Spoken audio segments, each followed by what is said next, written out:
Voilà pour les titres, bonjour et bienvenue dans cette nouvelle édition. Merci de continuer à vous informer sur France 24. C'est l'image du jour et elle risque bien de tendre les relations entre Pékin et Washington. Comme prévu, ces mots et surtout cette visite entamée hier soir sur une île que Pékin considère comme faisant partie de son territoire ont déclenché l'ire des autorités chinoises.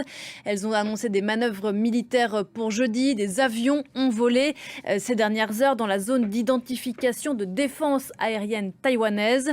Et la population sur place est en état d'alerte. Pour tenter de comprendre ce qui se joue en Asie depuis 24 heures, nous rejoignent dans ce rendez-vous d'infos.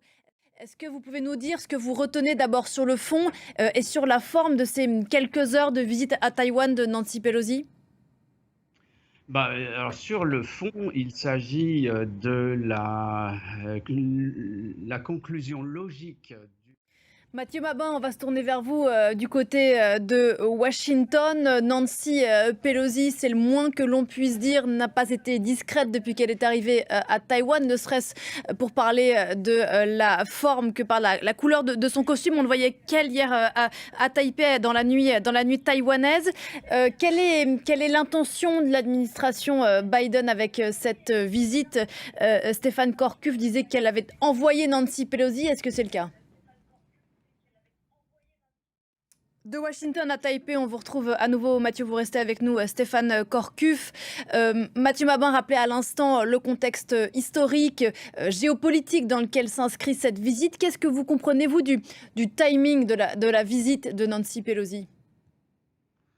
Merci beaucoup, merci Stéphane Corcuff, merci beaucoup d'avoir répondu à nos questions depuis Taipei, merci beaucoup à Mathieu Mabin également sur un autre fuseau horaire qui a veillé à Washington. Merci à tous les deux. Voilà ce que l'on pouvait dire sur cette visite, donc ces quelques heures de Nancy Pelosi passées à Taïwan. Quelques mots des premiers résultats des élections législatives au Sénégal. On change de continent, il concerne le mode de scrutin au niveau départemental. J'ai plus direction l'Afghanistan à présent, à quelques jours du premier anniversaire du retour des talibans au pouvoir. Un anniversaire bien sombre pour les femmes afghanes qui sont depuis 12 mois les premières victimes des fondamentalistes. Privées d'école, elles disparaissent peu à peu, contraintes et forcées de l'espace public. C'est les documents de ce rendez-vous d'info. Voilà pour l'essentiel de l'info, on se retrouve juste après la pause. À tout de suite.